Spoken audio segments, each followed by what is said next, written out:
বন্ধু বান্ধৱীসকল এই মুহূৰ্তত আপোনালোকলৈ লৈ আহিছোঁ এই গুৰুত্বপূৰ্ণ খবৰ অৰুণোদয় আঁচনি সংক্ৰান্তত গুৰুত্বপূৰ্ণ খবৰ লৈ আহিছোঁ বন্ধুসকল অৰুণোদয় আঁচনি সংক্ৰান্তত মুখ্যমন্ত্ৰীয়ে কৰিছে গুৰুত্বপূৰ্ণ ঘোষণা মুখ্যমন্ত্ৰীয়ে ডাঙৰ ঘোষণা চলিত মাহত কোনেও নাপাব অৰুণোদয় আঁচনি টকা কোন মাহৰ পৰা তেতিয়াহ'লে লাভ কৰিব অৰুণোদয় আঁচনিৰ ধন বন্ধুসকল এই মুহূৰ্তত গুৰুত্বপূৰ্ণ এক খবৰ অৰুণোদয় আঁচনিৰ হিতাধিকাৰীসকলৰ কাৰণে যিসকল হিতাধিকাৰী এতিয়ালৈকে অৰুণোদয় আঁচনিৰ ধনখিনি লাভ কৰি আছিল তেওঁলোকৰ বাবে এটা দুখৰ খবৰ চলিত মাহত কোনো হিতাধিকাৰীয়ে লাভ নকৰিব অৰুণোদয়ৰ টকা এই ঘোষণা মুখ্যমন্ত্ৰী ডক্টৰ হিমন্ত বিশ্ব শৰ্মাৰ তেতিয়াহ'লে কোন মাহৰ পৰা আপুনি অৰুণোদয় আঁচনিৰ ধনখিনি লাভ কৰিব এই তথ্যখিনি আপোনালোকক অৱগত কৰিব যত্ন কৰিম এই ভিডিঅ'টোৰ জৰিয়তে মূল ভিডিঅ'টোলৈ যোৱাৰ আগতে আপোনালোকলৈ সৰু এটা ৰিকুৱেষ্ট এনেধৰণৰ ভিডিঅ'বোৰ নিত পাবলৈ চেনেলটোলৈ নতুন আহিলে চেনেলটো ছাবস্ক্ৰাইব কৰি ল'ব লগতে ভিডিঅ'টো যদি ফেচবুকত চাইছে পেজটো অৱশ্যেই ফ'ল' দিব আৰু ভিডিঅ'টোত লাইক কৰি বন্ধু বান্ধৱীলৈ শ্বেয়াৰ কৰি দিব আহক বন্ধুসকল আমি মূল ভিডিঅ'টোলৈ আগবাঢ়িছোঁ বন্ধুসকল অসমৰ মুখ্যমন্ত্ৰী ডাঙৰীয়াই ইতিমধ্যে এক বৃহৎ ঘোষণা কৰিছে অৰুণোদয় আঁচনিক লৈ অৰুণোদয় আঁচনি সংক্ৰান্তত মুখ্যমন্ত্ৰীয়ে ইতিমধ্যে ঘোষণা কৰিছে যে অৰুণোদয়ৰ 3.0 কাম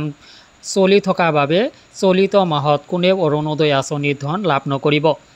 অৰ্থাৎ অৰুণোদয়ৰ হিতাধিকাৰী হিচাপে আপুনি চলিত মাহত অৰুণোদয় আঁচনিৰ ধনখিনি নোপোৱাটো খাটাং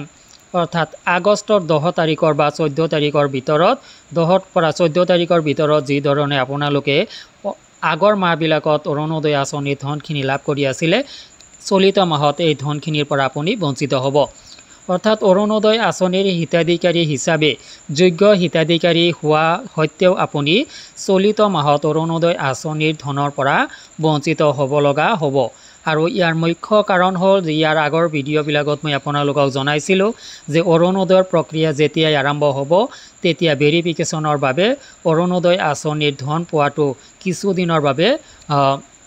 বিৰত ৰাখিব পাৰে চৰকাৰে আৰু সেই কথাখিনি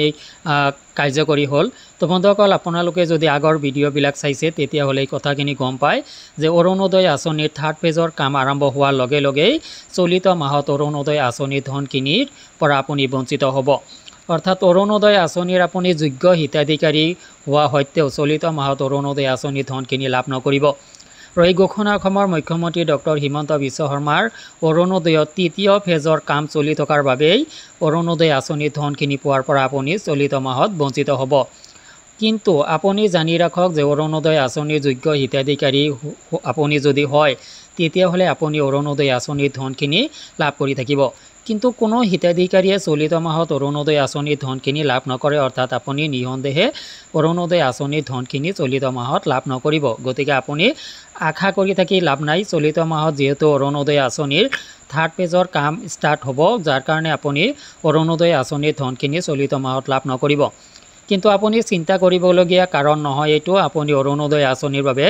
যোগ্য বুলি প্ৰতিপন্ন হ'লে আপুনি অহা মাহৰ পৰা আকৌ নিয়মিতভাৱে অৰুণোদয় আঁচনিৰ ধনখিনি লাভ কৰি থাকিব লগতে আপোনাক জনাওঁ যে অৰুণোদয় আঁচনিৰ লগতে আপুনি আৰু কিছু ধন অতিৰিক্তভাৱে লাভ কৰিব সেই তথ্যখিনি আপোনালোকক পৰৱৰ্তী ভিডিঅ'ত জনাব যত্ন কৰিম বন্ধুসকল ভিডিঅ'টো আপোনাৰ বন্ধু বান্ধৱীলৈ শ্বেয়াৰ কৰি দিব যাতে আপোনাৰ বন্ধু বান্ধৱীয়ে এই খবৰখিনি লাভ কৰিব পাৰে আজিলৈ এৰিছোঁ ধন্যবাদ